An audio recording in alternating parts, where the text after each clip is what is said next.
being. To that point, I thought Saturday night in Saudi was an incredibly interesting card You were to there. Just for the people who don't know, analyze. you were there. You were in the building. Or yes. I don't know. Is it I'm in the always building or is it there. outdoors? It's outdoors? Is it? Mm, it used to be outdoors. Okay. The first fight that was inside in Saudi was Fury and Ngannou. Up Hmm. until then, from all the way from Joshua Ruiz until Fury and Ngannou, even the Fury and Ngannou card, the undercard was outside. And then they took us inside for the main event, which was the debut, the groundbreaking of this new building, which every fight has subsequently been in. So, yes, as Saudi evolved and the sport grew there and the production grew and the money and value and the size of the event continues to grow, so did the fan experience, right? Uh, and because these cards have been so stacked, and I don't care what you say, you can't argue that these cards have been stacked. They've been, I think, very fortunate in that there have been entertaining nights. There has been some really classic matchups that we had been waiting for years that they made happen. But I sat back this time and I said to myself, the boxing gods are not going to put up with this much longer. They are going to throw some curveballs even at Saudi. This is going too well. They're not just going to let this shit stand. And so, I say that, tongue in cheek, not wishing anything negative, of course, because I'm there. We want this thing to go well. But you know how the boxing gods are, man. They're not just going to let you have a good time for too long without some kind of wrinkle in the program. And I think last Saturday night was the first program that kind of wrinkled up sufficiently. Well, I can confirm we talked on the phone Friday before the fight. Thursday. Might have been Thursday or Friday, but Uh-huh. and I'm like, so who do you got, Rahim? And Rahim over the years, in order to be that much more objective, has backed away a little bit from picking fights. But I always like to get the what you got to say because you've been very good at them over the years. Like I remember just one example, Marquez Bradley. I thought, and everyone thought Marquez was going to win that fight. Like Bradley's going to beat him, very ish, and then sure enough, Bradley beats him. But but I asked you, I said, so who do you got, man? I got Beterbiev. Who do you got? And you're like, I think we get a controversial decision. I wouldn't be surprised if we get a controversial draw. And when the first scorecard got read, 114, 114, I was like, oh shit. He might have called this shit. He might have got it. And then it winds up being, majority decision for Beterbiev. And I don't yeah, it's I think a lot of people's initial reaction was robbery and Bivol won, but I am seeing, and I'm including myself in this, a lot of people upon rewatches thinking it wasn't as controversial as they thought. It was a fight that kind of could have went either way, which even makes me wonder what do we think about rewatching fights? Like, are you now like do you go with what your eyes first saw the first time, or is there something to re-examining? But is there potential that you know like in looking deeper or looking a second time, you're beginning to see things that aren't there, or on the contrary, you can better analyze a fight the more times you watch it? Or I'm on the fence about that. I think that excuse me, I think that all perspectives are valuable.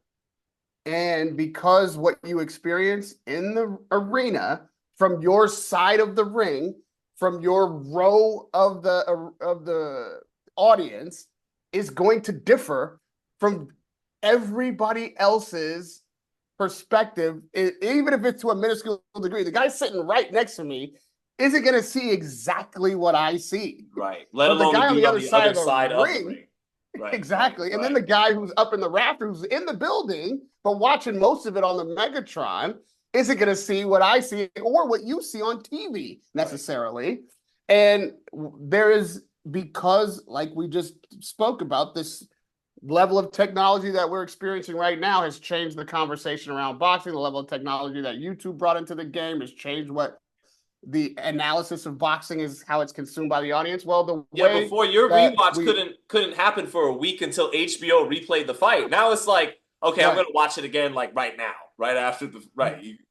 So well, what you can also get right now is accurate statistics on what happened in the fight, which is only this last year, not even an entire year on network, has Jabber stats and analytics been across AI technology, been across networks so that you can get accurate punch count and accurate statistics and analysis about what you're seeing. Because even that, and which we've learned in the post fight from this, people argue based on their naked eye. And it's hard to convince somebody, like, what are you going to believe? Statistics or your lying eyes? Well, you know what? Statistics.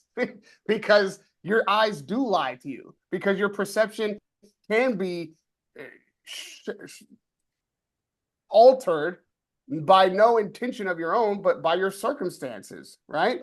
And so this fight was so interesting because it not only asked the question, how do you judge a round? What is your criteria by which to give a fighter a round? But also, what are we actually seeing? Are all those punches from Beterbiev landing on Bivol's arms and being blocked by his gloves? Well, if that's true, why is his face so swollen? Why is he so bruised? Is it his own gloves knocking back into his face? Which I could even.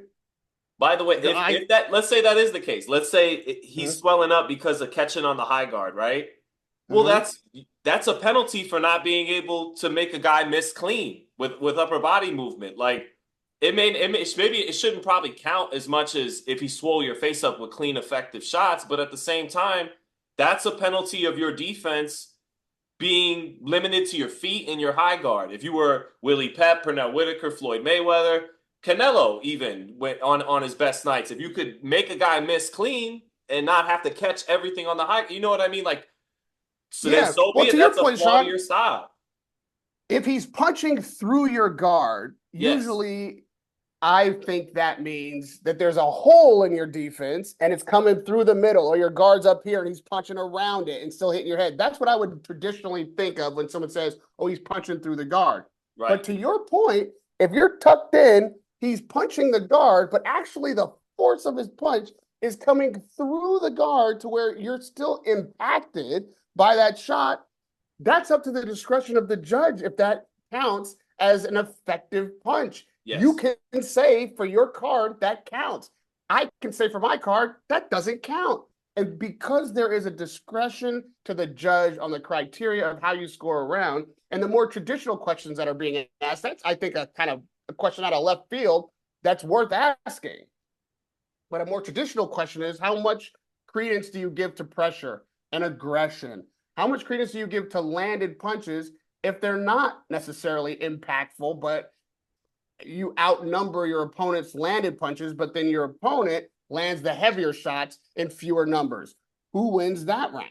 That is what this Beterbiev and Bivol fight really gives us an opportunity to analyze and ask ourselves, well, how do I judge a round? And then how does the guy I'm arguing with judge a round?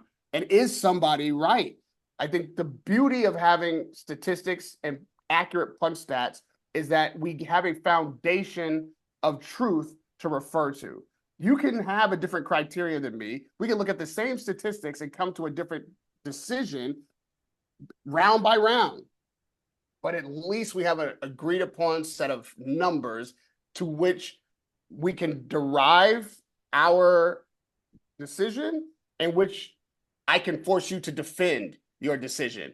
If you say this guy won this round, that round, this fight, then make the numbers make sense. Explain to me with your criteria how these numbers support your decision. To me, that's revelatory. We've never had that in the sport. That changes the conversation.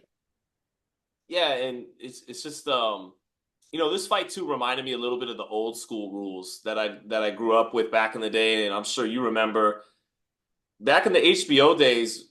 Who gets the benefit of the doubt, Rahim? In a close, champ. Not just that, the bigger draw, or I see what you mean. You're talking about okay.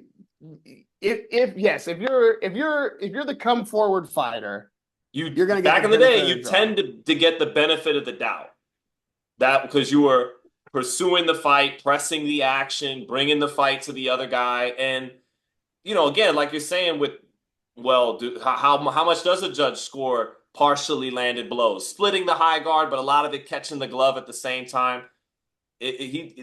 they could look at that as effective aggression. It was effective enough to force Bivol back, to get him on his bike, to make his back touch the ropes, to make him not open up and throw a counter for 30 seconds to 60 seconds, cause some swelling on his eye. That aggression left enough of an effective aggression, you know? And some people go, what are you talking? How is it effective aggression if he's landing on the gloves, throwing arm punches, getting touched by sharp counters in the midst of that? And it's because Bivol's work seldom pushed Beterbiev back. One moment he tried to push him back and follow up on his clean counters in the 7th round. And he's pushing and letting his combinations go. Boom, he gets hit by a right hand. He has to retreat down the stretch of the last minute of the round. He lets that round get away from him. And that's kind of a microcosm of the fight. Like, you know, he seemed to have control of Beterbiev, and then the championship rounds get away from him. And I mean, a little De La Hoya Trinidad-esque, even though I thought De La Hoya won that fight, and you could still argue Bivol won this fight. But it's never a good look to fade down the stretch a little bit. And he did. And that cost him this fight. And yeah, and I know in reference to the Jabber stats, and I get no check from Jabber. This is Rahim's thing. But I saw them, and I believe it's 4 areas, right? Like it's pressure, amount of punches thrown, who landed the clean blows, and what's the 4 categories, Rahim? Because basically all but the clean punching favored Beterbiev. It represented what our eyes saw pretty well, which was one guy was landing cleaner shots, but the other guy was busier and controlled the real estate in the ring as the fight went on more, was pressuring the other guy. Yeah, look, to your point, there were 4 metrics by which most people judge around, right? The primary metrics. And for the first time, we have a way to calculate pressure and aggression separately, which most people would just clump together and call ring generalship, right? But now we can split those different metrics and analyze them individually. And in both cases, Beterbiev, while not by a wide margin, by a significant enough margin to be on top. For instance, aggression, 35% to Bivol's 24%. And for pressure, 45% to Bivol's 39%. So he's on top in both of those metrics. And then in addition to that, now that we're talking overall fight. Of course, Sean and I know that fights are scored round by round, but we're talking flow of the fight now. We're not just talking round by round scoring. So in the flow of the fight, this is also an important statistic that the landed punches, again, by a slight margin, 233 for Beterbiev to 219 for Bivol. He's on top in all 3 of those metrics. And if you look round by round, you still get, I think, enough of an argument, because in enough of the rounds that was consistent where he was above Bivol, even if it was by a punch or 2 or by a less of a percentage margin, still in most rounds above him in these metrics. But then comes the wrinkle, right? Bivol outlanded Beterbiev with high impact punches, like 50 to 27, or max I impact saw, shots, right? 2-1, 23 to 50. Oh, 23 to 50, right? Not even 27. Right. So then it comes into play. Okay, if you have all 3 of these metrics in your favor, even if slightly, then how are you judging? Are you to come forward? Listen, because here's the other thing. 1,023 punches were thrown by Beterbiev. He did not get, air quotes, through the guard or land he only landed like a third of those punches. But if you threw twice as many punches as your opponent, you're definitely pushing the action. You're definitely the guy who is trying to make the fight. Bro, ask Jermaine Taylor and Bernard Hopkins behind me. That's why Hopkins couldn't hold on to his belt. He landed the more effective punches against Jermaine Taylor, but the young man kept throwing and pressing Bernard, and he got the decision. Yeah.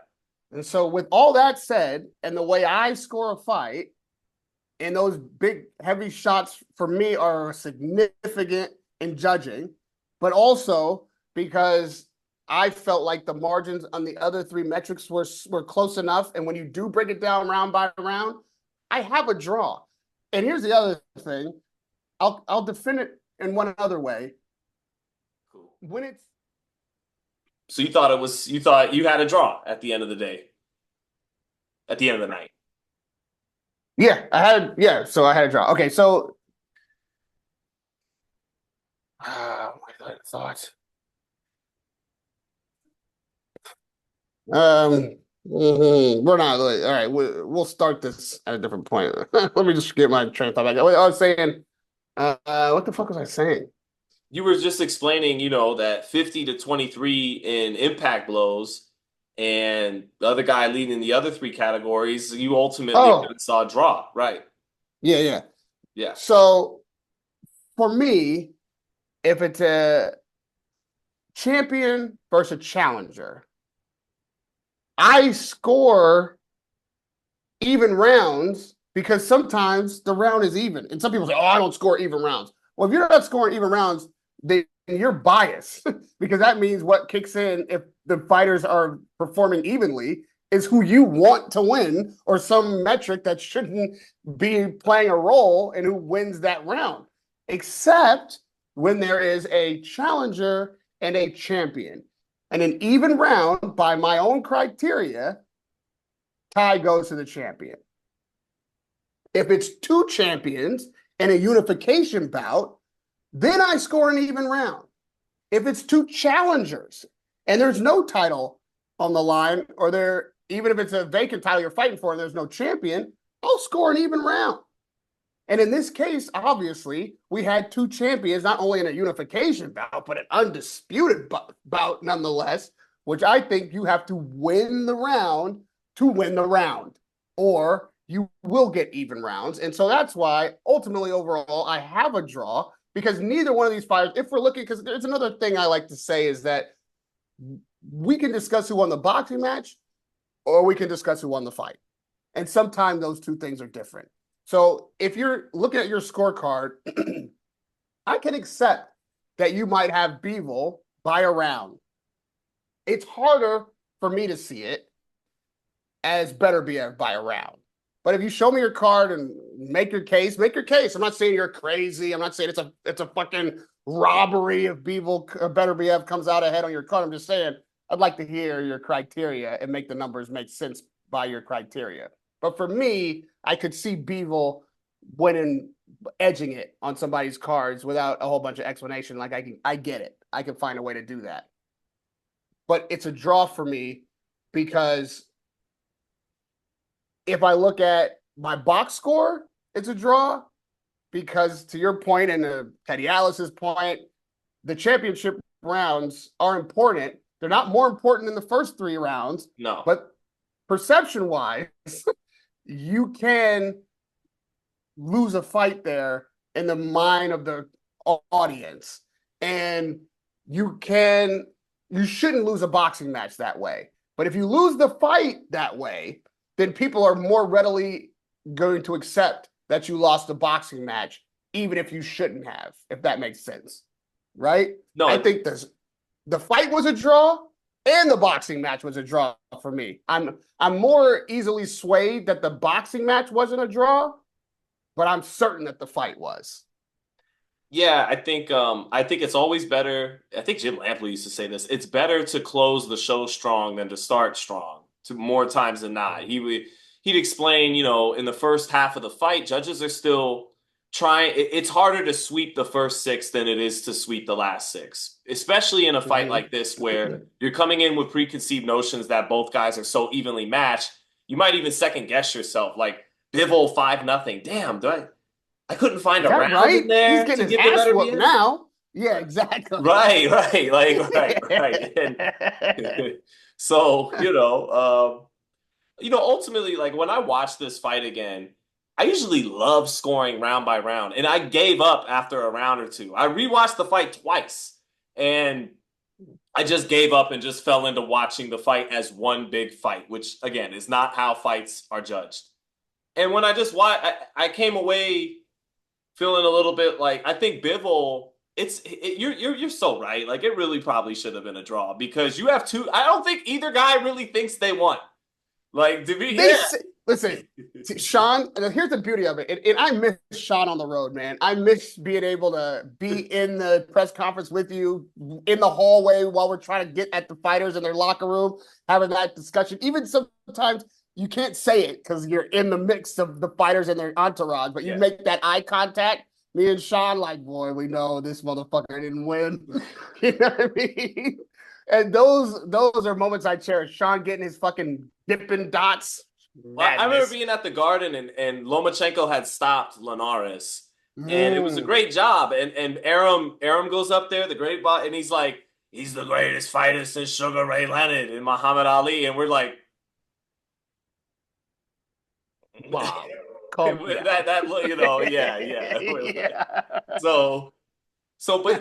again, like Bivol afterwards, super classy in defeat. You know, Andre Ward's like, you're being too classy in defeat. Like, you know, a lot of people thought you won that fight, but he, I think what I sense from Bivol is I let it slip. Not saying I don't think I won or lost, but I let it slip. And then from Beterbiev, he said, I got lucky. Allah chose me. Like that's not exactly like, I know I won this fight. You know, neither one of them said that they didn't win, but they both said that they didn't do as well as they wanted to. Neither was satisfied with their performance.